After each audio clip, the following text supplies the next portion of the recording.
noite, seja bem-vindo ao nosso Tribuna, viu? Olha, todo mundo tem metas. Será que as de 2017 a gente vai conseguir cumprir? Se bem planejadas, com certeza.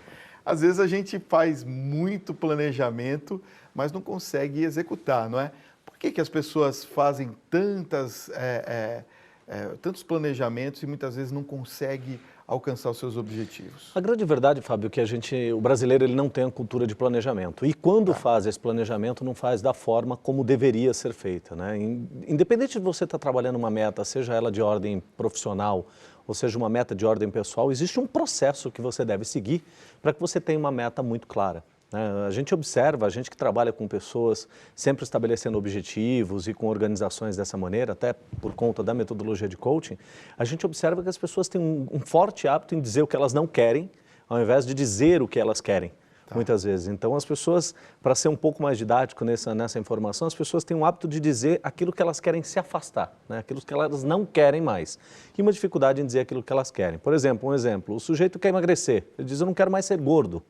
E ele não diz efetivamente o que ele quer.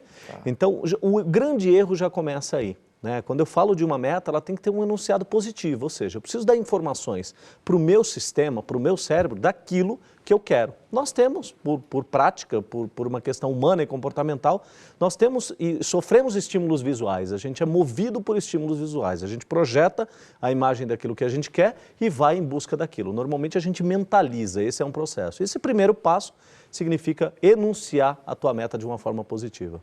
Uma outra coisa que eu também noto é que às vezes a gente faz promessas ou gera algo muito genérico ou amplo, né? Quer dizer, uma coisa que fica às vezes difícil da gente realizar. O correto seria a gente fazer metas a curto prazo ou a longo prazo, pequenas ou grandes? Eu sempre digo o seguinte, as pessoas às vezes, elas chegam dizendo que querem 2 ou 3 coisas. Né? Nunca a gente pode trabalhar com 2 ou 3 metas. Por quê? Porque nós temos a seguinte situação, além da meta nós temos que estabelecer um foco específico. E quando você tem 2 ou 3 coisas que você determina que é o teu objetivo ou que é a tua meta, praticamente você já não tem foco numa situação como essa. Então um ponto importante é que eu trabalhe uma coisa de cada vez. Então primeiro, eu tenho 3 metas, das 3 o que é mais importante? Então uma coisa que às vezes eu até brinco com alguns alunos, que eu digo o seguinte, quantas metas você tem? Eu tenho 3. Das 3, o que é mais importante? Ele diz as 3. Ok, as 3 sendo mais importante, o que é prioridade? Ele diz as 3 são prioridades. Tá bom, as 3 sendo prioridade, por onde você quer começar? Né? Então, é importante que a gente segmente ao ponto de chegar a uma por vez, uma coisa de cada vez. Quer dizer, precisa-se ter realmente um foco em um item e que esse item realmente vá até o final para que você consiga aquela meta. Perfeito. Aí depois eu posso chegar e procurar um outro item e assim por diante. Perfeito. Você quer ver um outro exemplo? É muito comum você escutar as pessoas dizerem assim, eu estou focado na minha meta. É muito, quem de nós nunca ouvimos ou até verbalizamos esse tipo de informação? E eu sempre digo o seguinte, esse é um grande erro, porque foco é foco, meta é meta. Meta está no futuro, está no que a gente chama de estado desejado. Foco está no aqui e no agora. Então eu não posso estar focado no amanhã, eu tenho que estar focado no hoje. O que eu estou fazendo hoje? O que eu estou fazendo agora que contribui para o meu estado desejado, o que eu quero alcançar, onde eu quero chegar. Então, uma grande distinção é essa também. Vamos dizer assim, eu preciso focar nessa atitude ou nesse item que vai me dar como consequência aquele resultado que eu espero. Que me aproxima daquilo que eu quero alcançar. Aproxima aquilo que eu quero alcançar. Agora, a gente faz essas promessas geralmente no final do ano, junto com os familiares. Isso atrapalha ou isso ajuda? Outro ponto importante quando a gente fala da meta, além de você estabelecer uma que nós já falamos, além de você ter esse enunciado positivo, é você sempre buscar a resposta para a seguinte pergunta. Eu tenho uma meta e quanto de 0 a 100% essa meta depende de mim? Porque o que acontece muitas vezes, eu sempre digo, a gente não vive só. Tudo aquilo que eu, você ou qualquer um do teu telespectador estabelecer como meta, ele vai gerar um impacto, as ações que ele vai executar para se aproximar daquela meta, ele vai gerar um impacto em alguém. Esse impacto pode ser positivo ou negativo.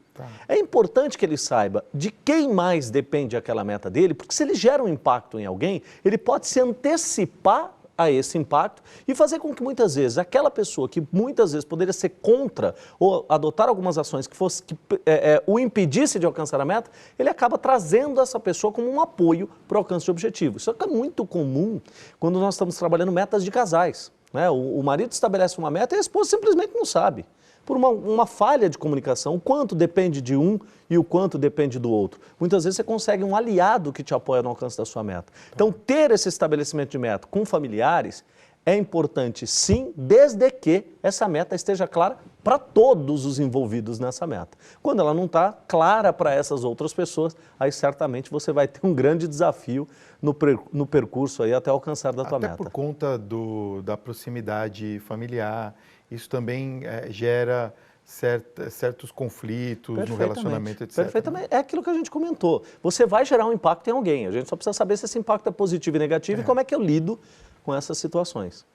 Bom, cada um de nós pode começar, por exemplo, a ser produtivo já no começo do ano, porque me dá a impressão de que, por exemplo, para brasileiro só começa depois do carnaval. Então, a pessoa pega a agenda dela e aquele espaço da agenda parece que fica inútil, né? E a pessoa só começa a pensar de fato depois de um determinado período. O correto é a gente fazer o planejamento antes e depois executá-lo nesse período pós-carnaval, onde praticamente as coisas começam a funcionar, ou nós temos que executar nesse início, se a gente quer que o resultado já comece a curto prazo, ali depois do carnaval, por exemplo, como eu estou citando. Existem algumas místicas quando a gente fala de meta, de estabelecimento de uma meta. Por exemplo, a dieta se começa na segunda. Né? Então, essa semana está acabando, hoje... Sexta-feira nem pensar, né? Vamos começar na segunda.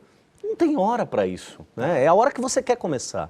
É a mesma coisa que acontece com essa história de depois do carnaval, muitas vezes acontece em novembro, do sujeito dizer, não, o ano está acabando, em janeiro a gente começa. E o janeiro que fica para depois do carnaval e o carnaval que fica para depois da Páscoa. Então é importante que a gente não use datas, né, ou até folclóricas muitas vezes, como desculpa para nossa procrastinação. E aí vem um outro ponto importante, o estabelecimento de uma meta. Qual é? Estabeleça uma data. Não só uma data para você iniciar, mas também uma data para finalizar, para alcançar essa meta. E não use esses paradigmas, vamos dizer assim, como desculpas para a procrastinação do início das suas ações. Quer dizer, não mandar para frente. Perfeitamente.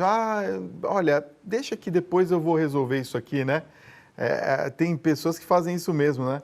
Fala assim, deixa que depois, não deu, essa semana não deu. Deixa que outra semana eu resolvo. Acabou o ano. Já foi, né? Acabou o ano. Vamos às perguntas dos telespectadores. Você que está nos acompanhando, envia a sua pergunta agora aqui para a gente. A Amélia Cardoso, de Caxias do Sul, Rio Grande do Sul, faz a seguinte questão. Eu estou acompanhando o programa e eu tenho uma dúvida. Qual a importância do pensamento positivo para o cumprimento das metas? Pensar sempre positivamente é metade do caminho andado? Eu não diria que é a metade do caminho andado, eu acho que dizer que é a metade do caminho andado é muita pretensão da nossa parte, mas o pensamento positivo, ele é uma parte muito significante. Não a metade, mas é uma parte significante. Eu sempre digo o seguinte, quando você estabelece um pensamento negativo, você estabelece respostas do teu organismo que são muitas vezes negativas, né? Para ser ilustrar um pouquinho para o telespectador, quantos de vocês aí em casa já se pegou algum dia no sofá de casa, sentado ou deitado, pensando em algo negativo e quando você foi ver, você estava bola murcha, você estava ali para baixo, né? Estava extremamente desanimado. Então, o pensamento positivo ele é importante por conta disso, porque eu sempre digo, o pensamento positivo, ele estabelece um modelo mental positivo que te traz uma vontade de agir, que gera um estado emocional positivo e é como se a coragem tomasse conta da situação.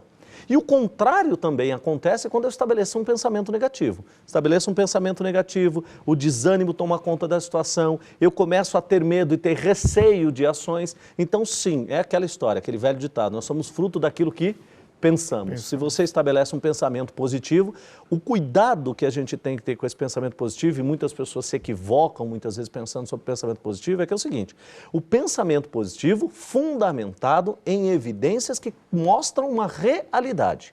não é o que a gente chama muitas vezes daquele otimismo não muito inteligente, vamos dizer assim. Tá. Né? Não é, eu quero e eu posso e tudo eu posso alcançar. Não, é um pensamento positivo fundamentado na minha capacidade de realização dentro de um contexto que faça parte da minha realidade. Aí é um pensamento válido. Quer dizer, as pessoas precisam, quando notam que estão chegando nesse momento do desânimo, vamos dizer assim, né?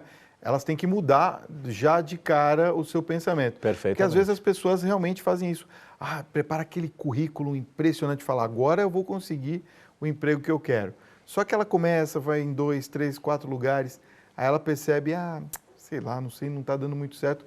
E ela se autoconvence de que não vai dar certo. É o que a gente chama da autoprofecia. Autoprofecia, né? O cuidado que tem que ter em situações assim também é muitas vezes aquela história da terceirização da responsabilidade. Né? Eu não consigo isso por conta do mercado, eu não consigo isso por conta do país, é porque agora está calor e depois porque está frio e assim sucessivamente. Então assim, eu tenho uma situação difícil, e o que eu posso fazer para mudar esse cenário? Chamando a responsabilidade para si. Sullivan, obrigado pela sua presença, viu? Eu que feliz agradeço. 2017, volte outras vezes no programa, viu? É sempre bem-vindo, tá? Com certeza.